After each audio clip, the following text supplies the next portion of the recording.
Imagine possessing a mental armor that protects you from the negative energy others may try to throw your way. This isn't just a piece of ancient history, it's a practical strategy that can transform your life today. Whether you're dealing with a challenging boss, a frustrating family member, or anyone who seems to drain your energy, the wisdom of Stoicism offers a powerful solution. In today's journey, we're diving deep into how you can apply these Stoic principles to not just survive, but thrive in the face of adversity. This is about more than just coping. It's about building a life of peace, resilience, and profound personal freedom.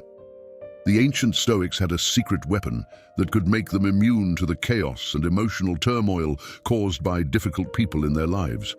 They understood that true power lies not in external events, but in how we respond to them. This timeless wisdom has been a source of strength and inspiration for centuries, and it can be yours too. So, if you've ever felt weighed down by someone else's negativity, or if you're simply seeking a more tranquil existence in this hectic world, you're in the right place. Let's embark on this journey together, armed with the timeless wisdom of Stoicism, and unlock the secrets to maintaining your serenity no matter what life throws at you. If you find value in our journey, please hit the subscribe button and watch until the end. You're different from the majority. Consider yourself an exception. We'll explore how to cultivate inner peace, resilience, and emotional freedom, and how to apply these principles in your daily life to achieve a more harmonious and fulfilling existence. So, are you ready to start your Stoic journey with Stoic control, where timeless truths meet everyday life? The power of vulnerability. This concept is fundamentally about drawing our line in the sand, deciding how much we let external forces, specifically a narcissist, affect our inner peace and tranquility.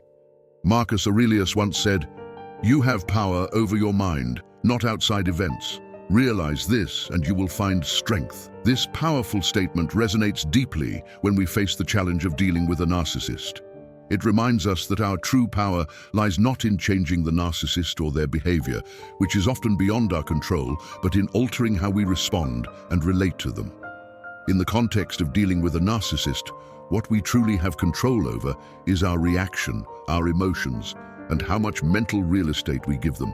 It's not an easy task, especially when emotions run high and the narcissist in question plays a significant role in our lives, be it as a family member, a partner, or even a colleague. Seneca offers wisdom that complements this approach. We suffer more often in imagination than in reality. Many times, the anxiety and distress we feel when dealing with a narcissist are amplified by our fears and expectations of what they might say or do next. By applying Seneca's insight, we learn to differentiate between the actual impact of their actions and the additional suffering we create in our minds.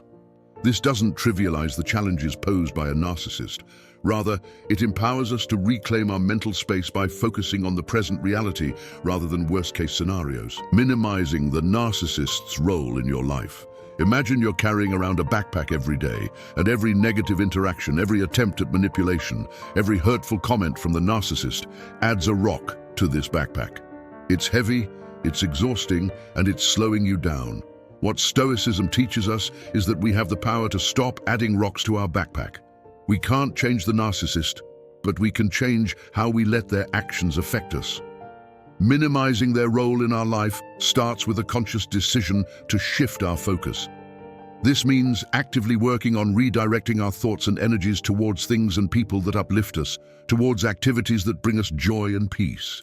It's about creating boundaries, both emotional and physical, that protect our well-being.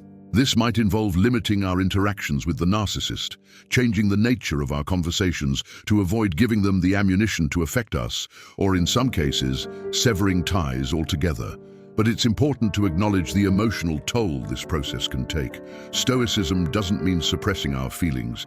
It means acknowledging them, understanding them, and then making rational decisions about how to proceed.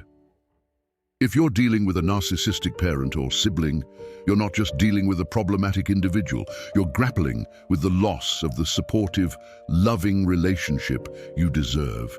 It's a form of mourning, and it's important to allow yourself to go through this process. Seek out therapy, find solace in creative expression, like writing or painting, and lean on supportive friends or communities. These steps are not just about moving away from negativity. They're about moving towards healing and growth. Pursue personal growth through therapy. This journey of self-awareness and healing is not a passive process. It requires active participation, courage, and the willingness to confront sometimes uncomfortable truths about ourselves. This path is not about confronting the narcissist or changing their behavior. It's about focusing on ourselves, our growth, and our well-being. Stoicism, with its deep roots in the cultivation of self-awareness and personal virtue, aligns perfectly with the therapeutic journey. It encourages us to look inward, to understand our reactions, emotions, and the values that guide us. Seneca's wisdom resonates deeply here. No person has the power to have everything they want, but it is in their power not to want what they don't have and to cheerfully put to good use what they do have. In the context of therapy, this means acknowledging our current limitations or pain points, not as permanent fixtures in our lives, but as challenges from which we can grow and learn. It's about shifting our focus from external validation, particularly from those who cannot provide it in a healthy way, to internal validation and self-compassion. Therapy offers a sanctuary for this introspection and growth, a space where we can openly explore our feelings, experiences, and the impact of our relationships without judgment. The goal here is to heal from the wounds inflicted by toxic relationships, to recognize our inherent worth, and to learn that our value does not depend on the approval or recognition of a narcissist or anyone else for that matter. Protect your mental space by controlling your reactions. Stoicism teaches us that while we cannot control external events or the actions of others, we have absolute control over our internal world, our thoughts, reactions, and emotions. This principle is incredibly empowering, especially when dealing with a narcissist whose behavior can often feel like a direct assault on our mental peace. Let's unpack this a bit. The narcissist, by nature, may attempt to provoke, manipulate, or unsettle you through their words or actions. The instinctive reaction might be to respond in kind, to defend yourself, or to engage in the conflict. However, this is precisely where Stoicism offers an alternative path, one of calmness, detachment, and inner tranquility. Choosing to control your reactions is not about suppression or denial of your feelings. It's about acknowledging your emotions and then making a conscious decision about how you wish to respond. This might mean taking a moment to pause, to breathe, and to reflect before responding. It might mean choosing not to respond at all. The key here is the realization that your power lies in your response. You are not at the mercy of the narcissist's whims. You are the gatekeeper of your mental space. This strategy requires practice and mindfulness. It's about developing a keen awareness of your emotional triggers and the habitual patterns that dictate your reactions. It involves a commitment to observing your thoughts and feelings without immediately acting on them. This is where Stoic exercises such as journaling or meditative reflection can be incredibly valuable. They allow you to step back, to view the situation from a place of rationality rather than emotion, and to choose a response that aligns with your values and your desire for peace. Let's remind ourselves that we have the power to protect our mental space, to control our reactions, and to live with dignity, serenity, and strength. This is not just a strategy for dealing with narcissists, it's a blueprint for a mindful, virtuous life.